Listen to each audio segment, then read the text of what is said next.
శరీరంలో ఉన్న చెడు రక్తాన్ని, చెడు వాటర్ని పీల్చేస్తుంది.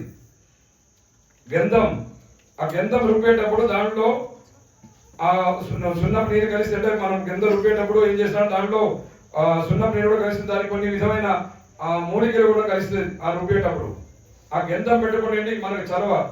ఈ యొక్క 720 పైన నరాలు చేసి ఇక్కడ మనకి భూమధ్యం ఇక్కడ అంటారు ఇది మనకి ఇక్కడ. అందుకే ఇక్కడ చేయబెట్టుకున్న చూడండి, అసలు మనకి తలపిలేసి అవునా, ఇక్కడ వేలు పెట్టుకుంటే అయితే ఆ చలవ అది కుంకుమ. ఆ కుంకుమ ఎందుకు పెట్టుకుంటాం? అది కుంకుమ ఇక్కడ కాదు, అందరు ఇక్కడ పెట్టుకుంటారు. ఇక్కడ పెట్టవద్దు, ఇక్కడ పెట్టుకోవాలి. ఎందుకు పెడతాం కుంకుమ? ఆ మన నరాలన్నీ ఇక్కడ చేరుతాయి కదా, ఆ నరాల్లో ఆ వాటిలో ఉన్న బ్లడ్ లో ఉన్న ఆ చెడుని అది కుంచేస్తుంది. అందుకే మనం పొట్టు పెట్టాలని చెప్పేది. అలాగే ఈ యొక్క ఫోరెన్ కంట్రీస్ కూడా వాళ్ళు మన విలువల్ని వాళ్ళు మనకన్నా ఎక్కువ వాళ్ళు చూస్తున్నారు. మనమేమో ఇక్కడ ఈ ఇందాక చెప్పింది ఎందుకంటే భూమధ్యం కూడా చెప్పింది ఎందుకంటే మనం చప్పట్లు కొట్టుకుని భజన చేయాలి. ఎందుకు చప్పట్లు? వాళ్ళతో వాయిద్యాలు వేస్తే కాదు, ఈ మన చేతిలో మొత్తం మన శరీరంలో ఉన్న ప్రతి అవయానికి, మన చేతికి ఉన్న నరానికి బంధం ఉంటుంది. అందుకని మనం చప్పట్లు కొట్టేటప్పుడు ప్రతి నరం మనది కదులుతుంది, శరీరం మొత్తం కదులుతుంది. అందుకే చప్పట్లు కొట్టుకొని మనం భజన చేయాలి. మీరు అన్య మతస్థులు చూడండి, నేను చెప్తున్నాను వేరే అనుకోవద్దు. ఆదివారం అయితే చాలు, లేకపోతే వాళ్ళు ఏ ప్రతి స్పెషల్ రోజుతో వాళ్ళు ఉంటే వాళ్ళ పవిత్ర గ్రంథం పట్టుకొని వాళ్ళ చర్చికి కానీ అక్కడ వాళ్ళ పవిత్ర వాళ్ళ మస్జిద్ కానీ అక్కడ వెళ్తారు, చర్చికి వెళ్తారు. అవునా? పొద్దున వెళ్తే సాయంత్రం రాత్రి అయినా కూడా పర్వాలేదు, అక్కడే కూర్చుంటారు వాళ్ళు. అక్కడే కావాలి అక్కడే వండుకొని తింటారు. మనం మాత్రం సాయంత్రం కాగానే టీవీలో రాసి కూడా చెప్పినది టీవీలో వస్తాయి కదా, మనం చెడగొట్టే సీరియళ్ళు అన్ని. అత్తమ్మ కూడా ఎట్లా పడాలి, మూడుతో ఎట్లా కూడా పడాలి, లేకపోతే అనుమాన రోగాలు ఎట్లా పుట్టాలి, ఇదన్నీ చూపించే టీవీ మంచి మంచి సీరియల్ ఉన్నది. సారీ, ఎవరు అన్నీ భావించకండి, అదే చూస్తూ కూర్చుంటా. కానీ లేకపోతే ఇప్పుడు ఏదో సినిమా వచ్చింది, అక్కడ తొక్కిసిరాట్ల పోయి గంటల తరబడి కావాలంటే అక్కడ పూజలో ఉంచినా కానీ అయ్యి ఆ భగవంతుడి దగ్గర మాత్రం మనం కావాలంటే ఇంట్లో ఉదయం సాయంత్రం దీపాలు చేయడం చేయరు. కాస్త భగవంతుడి కోసం మనం చేయండి, భగవంతుడి కోసం కాదు మన కోసం భగవంతుని ప్రార్థన చేయండి చేయరు. మనం అలాంటి వాటిలో పోతాం. కలియుగం కదా, మనం సిగ్గుపడాలి. అన్ని మనసులో అని చెప్పి వాళ్ళని మనం మెచ్చుకుంటున్నాం. అసలు అయితే ఎందుకంటే సనాతన ధర్మాన్ని కాపాడాల్సింది మనం. ఇందాక స్వామి సనాతన ధర్మం ఎవరు చెప్పారు కదా, ఇక్కడ ఆ సనాతన ధర్మాన్ని కాపాడాలి. ఎందుకంటే సనాతన ధర్మం అడుగుండి పోయే టైం ఇది. మొన్న ఇక్కడ పూజ జరుగుతుంటే అక్కడ పోయి అడ్డుకున్నారట పూజని మేడ్చల్లో.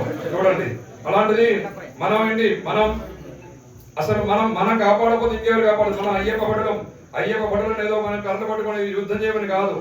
అయ్యప్ప దీక్ష తీసుకుని అయ్యప్ప దీక్ష ప్రచారం చేయండి. ఎందుకంటే కలియుగంలో అయ్యప్ప దీక్షతో చాలా మార్పు వస్తుంది. అయ్యప్ప దీక్ష తీసుకుని చెడిపోయిన వాళ్ళు ఎవరు లేరు. ఎవరు ఉన్నారా స్వామి? చెడిపోయిన వాళ్ళు ఎవరు లేరు.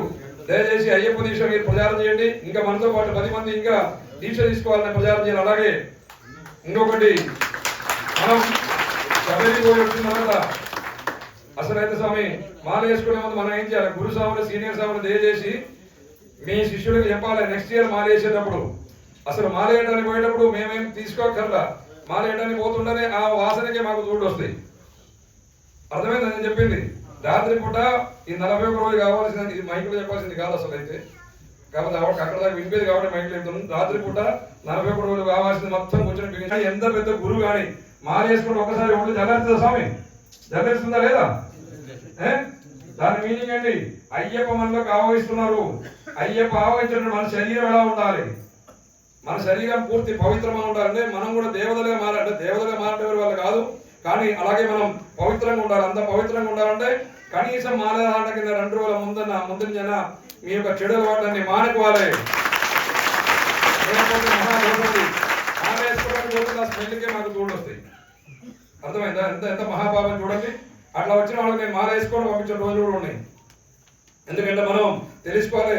శబరిమల వచ్చిన తర్వాత కూడా ముందు అన్నారు, స్వామి మీ శిష్యులు మంచిగా అంటే మన వాళ్ళు కాదు, మాల వేసుకునే వాళ్ళకి మాలతో సంబంధం కూడా లేదు. వాళ్ళు ఏమంటున్నారు, మీ శిష్యులు మంచిగా మాల తీసుకుంటారు, మాలాధారణ చేసుకుని మంచి దీక్ష తీసుకుంటారు, 40 రోజులు కఠినంగా చేసుకుంటారు, శబరి వెళ్ళి వస్తారు, అన్ని చేస్తారు. కానీ వెళ్ళి వచ్చిన మరుసటి రోజే అక్కడ ఆఫీసులో కనిపిస్తారట. మళ్ళీ సాయంత్రం పూట కాగానే తూలాలి, పడాలి, అక్కడిక్కడ పోవాలి, మళ్ళీ గొడవలు పడాలి, అది చేయాలి. అంటే కలి పలిస్తుంది కదా. దయచేసి ఎవరిని కించపరచడానికి చెప్పట్లేదు స్వామి. ఇప్పుడు చాలా మంది నన్ను తిట్టుకొని ఉండొచ్చు మనసులో. దయచేసి మీరు ఇదన్నీ మానుకొని ఒక కొత్త జీవితానికి రండి స్వామి. అక్కడ డబ్బిచ్చి జబ్బుని కొనుక్కుంటున్నారు మీరు.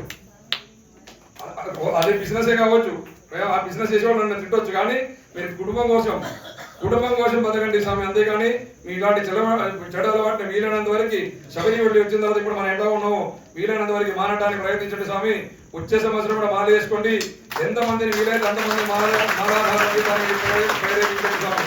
అలాగనే ఈ మధ్య చూస్తున్న స్వామి చాలా మంది అసలు ఇంత ముందంటే నేను చూడలేదు, ఈ యొక్క 3-4 సంవత్సరాలు చూస్తున్నాం చాలా మంది ఉత్తరీయం వేసుకుంటారు. దిస్ ఇస్ మీనింగ్ ఉత్తరీయం. ఉత్తరీయం వేసుకొని తాంత్రిక పూజ అని చెప్పి ఎవరెవరో ఏంటంటో చేస్తున్నారు, నేను విన్నా చాలా. ఆ తాంత్రిక పూజ చేసిన వాళ్ళకి చెప్తున్నాం, మీరు మీ కుటుంబ సభ్యులకి చేస్తున్న మహా దోషం అది. తాంత్రికం అంటే నా ఆట కాదు, తంత్రం అంటే కొందరు అంటారు తంత్రం అంటే కొందరు అంటారు తంత్రానికి తంత్రమే, మా తంత్రంలో మంత్రం లేదు, ఒకటినే సబ్జలేండి స్వామి. తంత్రంలో ఉన్నంత మంత్రాలు వేరే ఉండదు. ఇక్కడ కూర్చొని ఒక తంత్రం అంటే ఏంటి, ఒక స్వామిని ఆహ్వానం చేసి ముందు పీడ పూజ చేస్తాం. పీడ పూజ చేసినాక పీడానికి శక్తి ఇచ్చి పీడని ఏ దేవతను ఆహ్వానం చేస్తూ అక్కడ పీడ పూజ చేసినాక ఆ స్వామి వారి ఆనంద వికాసుల విలీనమైన శక్తిని మనం పైనుంచి ఆహ్వానం చేసుకుని నీలో ఉన్న ఒక ప్రాణాన్ని ఒక అంశాన్ని కూడా ఆహ్వానం చేసుకుని అక్కడ పెట్టాలి. అది చెయ్యాలంటే నీలో ఆ శక్తి ఉండాలి. మనలో సుషుమ్న, మన సెంటర్ బోన్లో సుషుమ్న అని ఉంటుంది. ఆ సుషుమ్నలో ప్రతి ఒక్కళ్ళ ప్రాణం సుషుమ్నలో ఉంటుంది. ఆ ప్రాణం శక్తి అనేది మన శక్తి ప్రతి ఒక్కళ్ళలో ఉంటుంది, అది మీ అందరిలో కూడా ఉంటుంది. మీరు పంపించవచ్చు ఈ మాల దీక్షతో కూడా మీలో ఉన్న శక్తిని మీరు క్రియేట్ చేసి ఇంకా ఎక్కువ క్రియేటివ్గా ఎక్కువ పెంచవచ్చు. అలాగనే మన ఆ శక్తిని మనం ఆ పైన ఉన్న ఆ అనంత వికాసులు విలీనమైన స్వామి శక్తిని ఆహ్వానం చేసుకొని నీలో ఉన్న శక్తి ఇడా పింగళ అంటాం. ఇడా అంటే ఇడ ముక్కు, పింగళ అంటే ఇది ఇడా పింగళలో ఉన్న ఆ మన ఒక శక్తిని తీసుకొచ్చి ఇక పింగళ నుంచి ఆ శక్తిని ఆ స్వామి శక్తితో కలిపితే అక్కడ ప్రాణం వస్తుంది. అక్కడ ఆ ప్రాణం అయినాక అక్కడ మనం ప్రతిష్ఠ చేస్తాం. ప్రతిష్ఠ చేసిన తర్వాత అప్పుడు ధూపదీప నైవేద్యాలతో స్వామిని తృప్తిపరిచి వచ్చే భక్తులందరి కోసం వారందరి మంచి జరగాలని చెప్పి మనం చేసే పూజ అసలైన తాంత్రిక పూజ. అంతేగాని తంత్రం అంటే ఏదో కూర్చొని సభ్యులు చూడటం కాదు. ఆ చేసేది ఏంటి, కూర్చోబెట్టిన తర్వాత స్వామికి కేశాది పాదం, కేశం అంటే మీ అందరికీ తెలిసి ఉంటుంది, మన హెయిర్ జుట్టు, కేశం నుంచి మన శిరస్సు నుంచి పాదం దాకా ప్రతి అంగాన్ని నిసరణ చేస్తాం. అక్కడ కళ్ళు మూకు అంటే దట్ ఈస్ నథింగ్ బట్ దేవ విగ్రహం కాదు, ఒట్టు విగ్రహం కాదు, దేవ శరీరం. అది మనం తెలుసుకోవాలి. గుడిలో ఉన్న ఏ గుడిలో అయ్యప్పని కాదు, కేరళలో ఏ గుడిలోనైనా కూడా తాంత్రిక పూజ ఉంది. రాముల వారి గుడి కావచ్చు, శివుడు కావచ్చు, అమ్మవారు కావచ్చు, భద్రకాళి అమ్మ కావచ్చు, కృష్ణుడు కావచ్చు, ఏదైనా వెంకటేశ్వర స్వామి కావచ్చు, ఎక్కడైనా కూడా తాంత్రిక పూజ జరుగుతుంది. అక్కడ తంత్ర మాకొక్క ఇది ఉంటుంది. ఎందుకంటే కొన్ని మంత్రాలు అనేది బయటకు వినకూడదు, బయటకు వింటే అది తప్పు. కొందరు వినకూడదు ఆ మంత్రాలు. Mantra is for chanting, not for shouting అనుకుంటున్నది. కొన్ని మంత్రాలు, అన్ని మంత్రాలు కాదు, కొన్ని మంత్రాలు. ఎందుకంటే అందుకే మంత్రాన్ని చదువుతూనే అక్కడ మనం పూజ చేసేది. ఆ స్వామి వారిని పూజ తీసుకొచ్చి మనం ఆహ్వానం చేసి షోడశోపచార ప్రకారం అక్కడ స్నానాది కర్మాలన్నీ చేసుకొని మనం పూజ చేసిన తర్వాత శాంతి పరిచి వచ్చే భక్తులందరూ ఏ కోరిక కోరినా అక్కడ నెరవేరుతుంది ఖచ్చితంగా. అందుకే చెప్పి స్వామి చాలా మంది ఎవరిని కించపరచడానికి చెప్పట్లేదు. స్వామి ఈ మధ్య చాలా మంది చూస్తున్నాం, తప్పు స్వామి మీరు చేసేది. ఎందుకంటే తాంత్రికం అని చెప్పి ఏదేదో చూపిస్తున్నారు చేతితో. ఏం గురుస్వాములు కవర్ చేస్తున్నారు ఈ మధ్య లేదా? దాని అర్థం ఏంటి అసలు తెలుసా? ఏదో తంత్రం అంటే ఏదో 2 నెలల్లో 3 నెలల్లో పోయి నేర్చుకో 1 year లో నేర్చుకుంటూ వచ్చేది కాదు. మనం పీజీ నుంచి మన ఇక్కడ మనం వేద పాఠశాలలో పిల్లల్ని ఎట్లా పంపిస్తాం గురుగారు, అలాగనే చిన్న మాకు ఉపనయనమైన 8వ సంవత్సరం నుంచి మనం నర్సరీలో పిల్లల్ని ఎట్లా చేర్పిస్తారో అప్పటి నుంచి పోస్ట్ గ్రాడ్యుయేషన్ దాకా ఎట్లా పోతామో అలాగే నేర్చుకుంటే తంత్రం అంటే. ఆ పోస్ట్ దాదాపు 17 సంవత్సరాలు నేర్చుకున్నా కూడా ఆవగించంతనే మనం నేర్చుకుంటేది. ఇంకా ఉన్నది మహాసముద్రం అది. అంతేగాని ఏదో ఎక్కడో పోయి నేర్చుకోవడం, లేకపోతే ఇప్పుడు మనం అక్కడ పూజ చేసుకున్న తర్వాత వీడియో చూసుకొని నేర్చుకోవడం అదన్నీ తప్పు సమేది. ఎందుకంటే ఒకటి గుర్తుంచుకోవాలి, ఇరుముడి కట్టడం కానీ ఇలాంటి పూజ చేయడం కానీ దానికి ఉపదేశం ఉంటే కరెక్ట్ గా, లేకపోతే ఆ ఇరుముడి అంటే ఏంటి, మనం చేసిన పాపాల మూట అది. దాన్ని తట్టుకోవడానికి శక్తి ఉన్నవాడే దాన్ని కట్టుకోవాలి, లేకపోతే వాడి పాపం కూడా మీరు మూసుకున్నట్టు అవుతుంది. అందుకని దయచేసి స్వామి ఎవరు కూడా మొన్న ఒక స్వామి అడిగారు, ఆయన అంట 9వ సారి అంట నేను పెద్ద గురుస్వామి అయిపోయాడు, అప్పటికి నేను ఇరుముడి కట్టొచ్చేసాను, నాకు ఉపదేశం కావాలట. వాడు ఎందుకు మాలేసుకుంటే ఎందుకు వాడు సారీ వాడు అనే పదం నేను వాడుతున్నాను, క్షమించండి, ఎందుకంటే బాధ అనిపిస్తుంది. అలాగే స్వామి మన సంప్రదాయం ప్రకారం అబలానం దాటితే మధ్యాహ్నం 12 దాటితే అభిషేకాలు చేయరాదు. చాలా చోట్ల అన్ని చోట్ల కూడా సాయంత్రం పూట అభిషేకం చేస్తున్నాం. చాలా మంది చేస్తున్నారు. శబరిమలలో పోయి మీరు ఎన్ని లక్షలు ఇచ్చినా ఎన్ని కోట్లు ఇచ్చినా కూడా మీకు 12 తర్వాత అభిషేకం చేస్తారా? చెప్పండి. తిరుపతిలో చేస్తారా? శివుడికి అంటే కొందరు అంటారు శివకేశవులు కాబట్టి ఏమంటారు ప్రదోషం అంటే ఏంటి? మాస శివరాత్రి శివుడికైనా కూడా సాయంత్రం పూట అభిషేకం మాస శివరాత్రి తప్ప ప్రతిరోజు చేయకూడదు. సాయంత్రం శివుడికైనా కూడా ఏ దేవుడికి కూడా 12 దాటితే అభిషేకం చేయకూడదు సమయం తప్పది. చాలా మందికి అది మరి షో ఏదైనా షో పుట్టపో లేవో నాకు తెలియదు, కానీ తప్పది స్వామి. అన్ని చోట్ల చేస్తున్నారు, తప్పది. నివారించండి స్వామి. 12 లోపల మనం అభిషేకం చేయాలంటే ఉదయం చేయండి, సాయంత్రం పూట చేయకూడదు. ఇది మనం శాస్త్ర ప్రకారం పోవాలని శాస్త్రాన్ని మనం తక్కువ చేయొద్దు స్వామి. మనం చేసే పూజలన్నీ మనకి మనతో పాటు మనతో ఉన్నవాళ్ళని కూడా కాపాడుకునే పూజలు ఉండాలి. అది స్వామి. ఎవరు అన్నిదా భావించకండి, ఎవరిని కించపరచడానికి కాదు ఇది చెప్పేది. ఉన్న మాట మనసులో బాధతో చెప్తున్న స్వామి. ఎందుకంటే ఇంత ముందు నా దీక్షా విలువలు చాలా వరకు తగ్గిపోతున్నది. దీక్షా విలువలను కాపాడు స్వామి. సనాతన ధర్మాన్ని మనం కాపాడకపోతే ఇంకెవరు కాపాడడానికి ఉండదు. కొన్నాళ్ళు పోతే మనకి గుడిలు కూడా ఉండవు. ఇట్లా మనం పోతే మాత్రం కొన్నాళ్ళలో మనకి గుడిలు కూడా ఉండవు, ఏముండదు. మీరు మనం ఇప్పుడు రోజు మనం చదవటానికి ఆ సీరియల్ అన్ని అంటే సీరియల్ చూడొద్దని ఎవరికి చెప్పండి, చూడండి. కానీ రోజు ఉదయం సాయంత్రం ఇంట్లో దీపం ముట్టిస్తారా? అమ్మ మాత్రం ముట్టిస్తారా? ఉదయం ముట్టించడం, సాయంత్రం తినడం, మధ్యాహ్నం మేము అవి తిన్నాం, అందుకని సాయంత్రం ముట్టాం. అంతేనా? ఉదయం మీరు మధ్యాహ్నం తిన్నా కూడా తప్పలేదు. కాలమో కడుకొని ఓం ఫండ్లని ఇట్లా చల్లుకోండి, లేకపోతే ఇంత పసుపు నీళ్ళు చల్లుకోండి, మీద చల్లుకొని సాయంత్రం పూట అస్తమయ సమయంలో కూడా సన్సెట్ అప్పుడు కూడా మీరు ఇంట్లో దీపం పెట్టండి. ఎందుకంటే ఉదయ సూర్యుడికి ఎలాంటి శక్తి ఉన్నాయో అస్తమయ సూర్యుడు అలాంటి శక్తి ఉన్నది. ఆ శక్తి కిరణాలు అనేది మీరు అక్కడ దీపం పెడితే మీ ఇంటిలో ఆ దీపానికి ఆవరిస్తుంది. ఆ దీప శక్తి అనేది మీ ఇంటిలో ఉంటుంది. మీ ఇంటిలో ఉన్న దరిద్రాన్ని పోగొట్టుకుని అసలు ఒక మంచి జీవితాన్ని ఇస్తారు స్వామి. ఎందుకంటే ప్రత్యక్ష దేవుడు సూర్యుడు ఒకటి, అగ్నిదేవుడు ఒకటి. అందుకని ఆ సూర్యుడి మనం రోజు ఉదయం సాయంత్రం దీపారాధన చేయండి. ఇంటిలో మాధులు ప్రవేశ అయితే 5 రోజులు చేయకూడదు, కానీ అప్పుడు మగవాళ్ళు చేసుకోవచ్చు, తప్పలేదు, చెయ్యాలి రోజు. అలాగే స్వాములు కూడా మీరు శబరిమల వచ్చిన తర్వాత కనీసం వారానికి ఒకసారి మీ ఊళ్ళో ఉన్న గుడికి వెళ్ళండి. రోజు వెళ్తే చాలా మంచిది. మాధులు మీరందరూ కూడా వెళ్తారమ్మా? చెప్పట్ల కొట్టడం కాదు, వెళ్తారా? ఇంతమంది ఉన్నారు. కొంతమంది చెప్తున్నారు అంటే సీరియల్ పోతాయి కదా, మళ్ళీ సినిమాలు సీరియల్ అన్ని పోవాలి, షికార్లు పోవాలి. మీరు ఎక్కడన్నా టూర్ పోమని చెప్పండి. వీకెండ్ లో ఖచ్చితంగా అందరు కలిసి బయలుదేరుతారు టూర్ కి. వీకెండ్ కానీ పోయి అక్కడ అన్ని ఎంజాయ్మెంట్ తప్ప వేరే ఆ ఎంజాయ్మెంట్ మీకెన్ని దోషాలు అంటే ఎంజాయ్మెంట్ ఉండాలి, ఉండొద్దని చెప్పట్లే. కానీ మీరు ఇది చెప్పిందని మీ మంచి కోసం చెప్తున్నామా. మీకు ఎలాంటి దోషం కూడా ఇందాక చెప్పాను సర్వరోగ నివారణ దండంతరముగా అన్ని దోషాలు అన్ని రోగాలు తీసేది అయ్యప్ప స్వామి. సర్వరోగ నివారణ దండంతరముగా అయ్యప్ప. మీకు ఏదన్నా రోగం ఉంటే గ్రహాలు విగడిస్తేనే రోగం వస్తుంది. పాత కాలంలో ఉంటాయి, ఇప్పుడేమో గ్రహాలు లేదు, ఏం లేదు చాలా మంది అంటారు. కానీ చెప్పిన వాళ్ళందరూ డాక్టర్స్ ఏమంటారు? లాస్ట్ లో దేవుడు దే అంటారు. అవునా? ఇంత ముందు కరీంనగర్ అనే లాస్ట్ రోడ్ చెప్పినట్టుంది. ఇక్కడ మన కరీంనగర్ లోనే సాయిరామ్ సూపర్ స్పెషాలిటీ హాస్పిటల్ ఉంటే ఆ హాస్పిటల్లో ఒకళ్ళకి సివియర్ హార్ట్ అటాక్ వస్తే అక్కడ డాక్టర్లు నాకు అడిగారు. నేను అక్కడికి వెళ్ళినప్పుడు ఆ డాక్టర్లందరూ నా శిష్యుడు.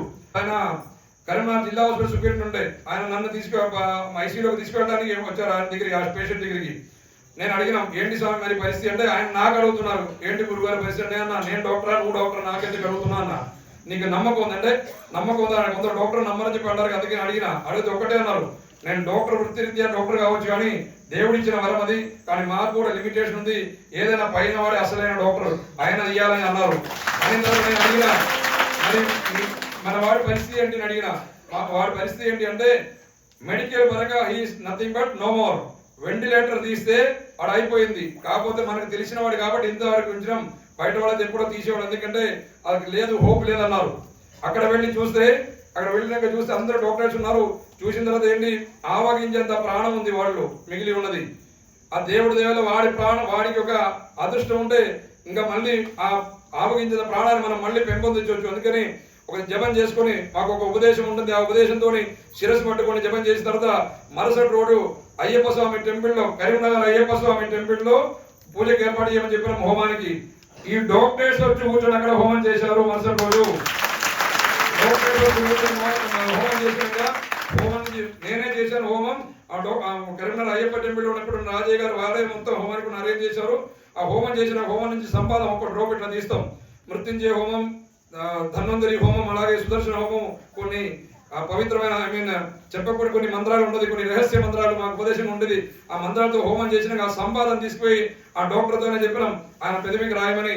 వచ్చిన అది చలనం లేకుండా పడి ఉన్నవాడు ఒకటే చెప్పిన, నేను 3 రోజులు టైం ఇవ్వండి, ఖచ్చితంగా భగవంతుడి శక్తి ఉన్నది, భగవంతుడు చూస్తారన్నా. 3rd డే సాయంత్రం 4:05 వాడు కళ్ళు తెరిచారు. ఇప్పుడు బతికి ఉన్నాను స్వామి, 17 సంవత్సరాలు అయింది. అలాగే 22 మంది ఇప్పుడు బతికి ఉన్నారు. లాస్ట్ ఇయర్ 20 మంది, ఇంకా 2 పెరిగారు ఈ ఇయర్. అలాగనే అంత ముందు 2 ఉండే వాళ్ళకి దేవుడు 2వ జన్మ ఇచ్చారు. 2వ జన్మ ఇచ్చినాక మళ్ళీ 1 ఇయర్ దాకా మంచిగా 1 ఇయర్ దాకా మళ్ళీ తాగుడు మొదలు పెట్టారు. కరెక్ట్ 2.5 సంవత్సరాల నుండి ముందే వాళ్ళు 2 పోయారు. 2వ జన్మ చూడండి, భగవంతుడు ఇచ్చిన జన్మని మనం సాధన చేసుకుని. ఎందుకు చెప్తున్నా అంటే, రోజు మీరు ఇంట్లో దీపం పెట్టి ఇందులో వారానికి ఒకసారి మీ దగ్గర ఉన్న గుడికి వెళ్ళండి. వెళ్తే ఇలాంటి రోగాల నుంచి మీరు బయటపడచ్చు. ఎందుకంటే భగవత్ శక్తి ఉంటే గుడికి ఎందుకు వెళ్ళాలి? మేము ఇంట్లో దండం పెట్టుకున్న గుడికి పోవాల్సిన అవసరం లేదంటారు కొందరు. గుడికి ఎందుకు వెళ్ళాలి? మనం అనంత విగాయస్లో విలీనమై ఉన్న స్వామి శక్తిని ఆవాహన చేసిందా చెప్పినట్టు, ఎవరో ప్రభుత్వులు ఎవరో మంచి మంచి గురువులు దాన్ని ఆవాహన చేసి ప్రతిష్ఠ చేసి పెట్టి ఉన్నది. ఆ గుడికి ఎంతో మహానుభావులు ఎందరో మంది వచ్చిపోతూ ఉంటారు, మనకి తెలియకుండా కూడా. మన ఋషులు మునులు లాంటి వాళ్ళు అలాంటి ఎంతో మంది వచ్చిపోతూ ఉంటారు. వాళ్ళ యొక్క పాదరేవును తగిలిన గుడి. ఆ గుడిలో మనం అడుగు పెట్టేటప్పుడు దానిలో ఉన్న పాజిటివ్ అనేది మనకు తెలియకుండా మనలోకి ఆవరణ అవుతుంది. అందుకే గుడికి వెళ్ళండి, గుడికి వెళ్ళి దర్శనం చేసుకోండి. ఒక 5 నిమిషాలు నా గుడిలో కూర్చొని వెళ్ళండి. నేను ఇందాక చెప్పినట్టు మీరు అక్కడెక్కడ సినిమాలకి వాటికి పోవడానికి మాత్రం గంటలతో మనం వెచ్చిస్తాం, కానీ ఇలాంటిది మాత్రం చెయ్యం. వెళ్తారా అమ్మా? గుడిలోకి వెళ్తారా? వారానికి ఒకసారి వెళ్తారా? ఇప్పుడు చిన్నగా చెప్తున్నారు స్వాములు, మీరు స్వామి ధర్మాన్ని మనం కాపాడుకోవాలి. అలాగైతేనే మనకి జన్మ ఉంటుంది. మళ్ళీ మన పిల్లలు వచ్చిన వాళ్ళ పిల్లలు కూడా మళ్ళీ బ్రతుకనే ఉంటుంది. అందుకని ఖచ్చితంగా గుడికి వెళ్ళండి, మన సనాతన ధర్మాన్ని పాటించండి. దయచేసి ఎవరు అన్నిదా భావించొద్దు. మీకు అలవాటు మానవ కొత్త జీవనం రండి. అలాగే మాతా పితా గురుదేవం అన్నారు. అమ్మా నాన్నని పూజించకుండా, అమ్మా నాన్నని చూడకుండా, అత్తామామల్ని చూడకుండా మీరు ఎన్ని తీర్థాలు మునిగినా, ఎన్ని పూజలు చేసినా, ఎన్ని దీక్షలు తీసుకున్నా కూడా అదన్నీ వ్యర్థం. ఏది చేసినా కూడా ఎంత చేయండి, మీరు 1,00,000 కోట్లు దానం చేయండి, కానీ వ్యర్థం. ఎందుకంటే మనం ఇంటి పెరట్లో తీసుకుపోయి కాదు అమ్మా నాన్న పెట్టాల్సింది. మనం ఉన్నదానికన్నా మంచి స్థితిలో వాళ్ళని చూడండి. మనం ఉన్నదానికన్నా మంచి స్థితిలో వాళ్ళని చూస్తే నీకు కూడా వస్తుంది, నాకు వస్తుంది. ప్రతి ఒక్కరికి వృద్ధాప్యం అనేది మనకు అందరికి వస్తుంది. ఆ వృద్ధాప్యం కూడా మనం మన తల్లిదండ్రులు ఎలా చూస్తూ అంతకన్నా మంచిగా చూడొచ్చు, అంతకన్నా ఘోరంగా చూడొచ్చు మన పిల్లలు. అందుకని వాళ్ళని మంచిగా చూడండి. మనకి జన్మ కొందరు అంటారు, తల్లిదండ్రులు నాకేమి ఇయ్యలేదు, మాకేమి ఏమి ఇచ్చారు, ఏమి ఇయ్యలేదు అంటారు. తల్లిదండ్రులు మనకి ఇవ్వటం కాదు, మనం తల్లిదండ్రులకు ఇవ్వాలి. చేతనైతే వాళ్ళు ఏది ఇచ్చారో వాళ్ళిద్దరు ఇచ్చారు మనం పంచుకోవటం కాదు చేయాల్సింది. తల్లిదండ్రులు మనం చేతనైతే వాళ్ళు మనకి జన్మనిచ్చారు, భూమిని చూపించారు. మనకి చిన్నప్పుడు మనల్ని చేతులు పట్టి మన అరిచే పట్టుకొని మన చిన్నప్పుడు పేరు పట్టుకొని నడిపించి మనకి నడకేయడం నేర్పారు. మనకి ఎట్లా బతకాలని నేర్పించారు. మనల్ని విద్యాభ్యాసం ఇచ్చి మనం చేసిన తర్వాత మనం వాళ్ళని చూసుకోవాలి. వాడిచ్చిన ఆస్తి తీసుకొని తింటాం కాదు మనం చేయాల్సింది. వాళ్ళని మనం చూసుకోవాలి. అలా చూసుకుంటే మీ జన్మ సార్థకం అవుతుంది. వాళ్ళు మనకి చేసిన రుణం అనేది మీరు తీరుతుంది. అందుకనే అమ్మా నాన్న వాళ్ళు బతికి ఉన్నవాడు ఎంతో అదృష్టవంతుడు స్వామి. తెలియదు మీకు అమ్మా నాన్న విలువ బతికి ఉన్నప్పుడు. వాళ్ళ రోజు ఇంట్లో మీ అమ్మ ఎక్కడికైనా బయటకు వెళ్ళి అమ్మా నాన్న పాదానికి ఒకసారి దండం పెట్టుకొని పోండి, ఎంత మంచిగా ఉంటుందో మీకు చూడండి. మీ అన్ని పనులు అవుతుంది. అలాగే గీత మీ ఎందరికి తెలిసేదో మీకు గీత కూడా. గీత ఎవరింటిలో ఉన్నది? గీత అంటే ఏదో పేరున్న గీత కాదు, అంటే మనిషి గీత కాదు, భగవద్గీత ఎందరింటిలో ఉందమ్మా? చాలా మంది, చాలా సంతోషం. ప్రతి ఒక్కరు ఇక్కడ ఉన్న ప్రతి ఒక్కరికి చెప్తున్నాను, నెక్స్ట్ ఇయర్ నేను అనుకున్న ఈసారి చేయాలని, కానీ ఈసారి నాకు కొన్ని వేరే ఇబ్బందుల వల్ల నాకు వీలు కాలేదు. నెక్స్ట్ ఇయర్ నేను ఎక్కడ పోయిపోయానంటే గీత తీసుకువెళ్తా. మీరు ప్రతి ఒక్కరు కూడా కనీసం ఒక 100-150 రూపాయలు ఇస్తే గీత భగవద్గీత మనకు దొరుకుతుంది. ప్రతి ఇంటిలో గీత ఉండాలని తీసుకుంటారా అమ్మా? ఎవరు చెప్పలేదు, తీసుకుంటారా? మీరు భగవద్గీత ప్రతి ఇంటిలో ఉంటే మీకు ఎలాంటి దోషము నా గీత పవిత్ర గ్రంథం అది మన పూజా గదిలో ఉంటే చాలు. ఆ చెడు అనేది మీ దగ్గరికి రాదు, మీ దరిదాపుకి రాదు.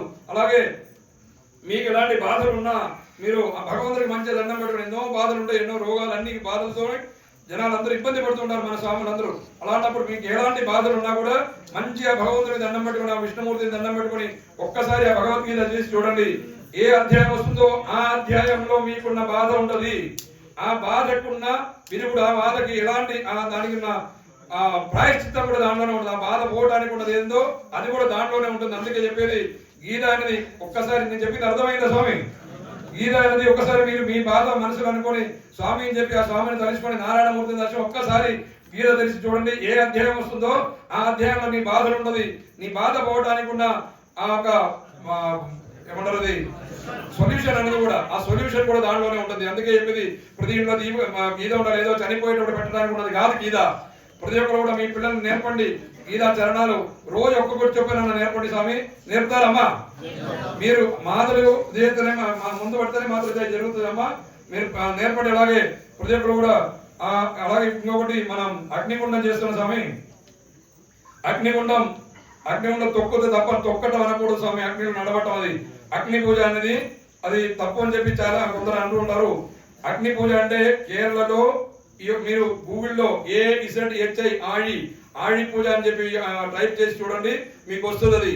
ఎందుకంటే పురాతన కాలం నుంచి ఏన్షియంట్ టెంపుల్స్ లో, కేరళ అన్ని టెంపుల్స్ లో జరుగుతున్నది ఆళి పూజ అంటారు. ఆళి పూజ అంటే ఏంటి? నిప్పులు ఇట్లా కుప్పలు పోసిన తర్వాత ఆ మేళం వాయిస్తున్నారు. లోపల పూజ అయిపోయినాక అయ్యగారు వచ్చి ఆ అగ్నిదేవుడిని ఆహ్వానం చేసి శాంతి పరిచిన తర్వాత అయ్యగారు తన చేతిలో ఫస్ట్ పైకి ఇట్లా ఎత్తేస్తారు, పైకి నిప్పిని అగ్నిని. తర్వాత మళ్ళీ స్వాములందరూ కూడా మేళం వాయిస్తున్నారు. ఆ స్వాములందరూ మీద వేస్తున్నారు, కానీ మన మీద పడుతున్నది, పక్కన పడుతున్నది, మనం తొక్కుతూ మనం దాని మీద నుంచి వెళ్తూనే ఉంటాం. కానీ ఎవరికి ఏం కాదు. ఎందుకంటే మనం ఏం చేయాలంటే ఇది మనం దీక్ష తీసుకొని ఎంతో పవిత్రులుగా ఉన్నాం. కానీ ఎలాంటి దోషం ఉన్నా, మనకి ఎలాంటి పాపం ఉన్నా, మన కుటుంబానికి ఎలాంటి దోషం ఉన్నా కూడా ఆ సమస్తం మీరే తీసుకొని ఆ కుటుంబం కోసం మీరు నడుస్తున్నారు. మీరు ఏమనుకోవాలి? మాకున్న దోషం, మా కుటుంబానికి ఉన్న సమస్త దోషం పోవాలి స్వామి అనుకొని, తాత ముత్తాతని ఉన్న దోషం కావచ్చు సమస్త పోవాలనుకుని అగ్నిదేవుడికి దండం పెట్టుకుని మెల్లగా నడవండి. అక్కడ అగ్నికి దండం పెట్టుకుని నడిస్తే ఎవరు బలవంతం ఏం లేదు, ఎవరి ఇష్టం వాళ్ళది. నడవాలి, నడిస్తే ఎవరు కూడా ఏం కాదు. ఎందుకంటే మాకు కొత్త జీవితం ఏంటి స్వామి ప్రార్థన చేసుకుని నడవండి, మీ అందరికి మంచి జరుగుతుంది. ఎందుకంటే ఆ అగ్నిదేవుడు నామాలు చేసి శాంతి పరిచి ఉంచుతున్నాం. అక్కడ తమ అరిచేతుల మీద తను నడిపిస్తున్న అగ్ని శుద్ధి కన్నా మించిన శుద్ధి లేదు. అందుకే చెప్పేది అగ్నిదేవుడు ప్రత్యక్ష దేవుడు. అగ్నిని మనం పొగిడితే మనం కాలు పెడితే తప్పు స్వామి. భక్తితో మనల్ని కాపాడండి స్వామి అని చెప్పి చేస్తున్నాం. అందుకని తప్పు లేదు. అలాగే మీరు నేను చెప్పింది ఎవరిని నొప్పేయడానికి, ఎవరిని బాధపడడానికి కాదు. ప్రతి ఒక్కరు కూడా అయ్యప్ప స్వామి అనగాల్సిన కోరుతూ, అలాగే ఇంత శక్తివంతమైన టెంపుల్ ఇక్కడే ఉంది మనకి సర్వేశ్వర ఆలయం. ఈ టెంపుల్ కూడా మీరు కనీసం వారానికి ఒకసారి రండి, వచ్చి ఇక్కడ పూజ కనీసం ఇక్కడ వచ్చిన తర్వాత ఏ గుళ్ళో లేకపోతే అయ్యగారికి డబ్బులు ఇవ్వమని చెప్పండి. మీరు పోయి అక్కడ ఒక 5 నిమిషాలు ఉండి ప్రదర్శన చేసుకున్నాక 5 ప్రదర్శన చేయండి. చేసిన తర్వాత కాసేపు కూర్చుంటే మీకు ఎలాంటి బాధలు ఉన్నా పోయి అన్ని భగవంతుడి అనుగ్రహంతో మీకు అందరికి మంచి జరుగుతుంది. అలాగే ఈ పూజ జరిగే దగ్గర ఇందాక చెప్పినట్టు తాంత్రిక పూజలో ఇక్కడి నుంచి సూర్యుడు సన్ రైజెస్ శక్తి కిరణాలు ఎలా అయితే ప్రసరణ అవుతుందో అలాగనే మీ అందరి మీదకి ఆ శక్తి కిరణాలు ఎక్కడి నుంచి మీకు తెలియకుండా మీకు తాగుతూ ఉంటుంది.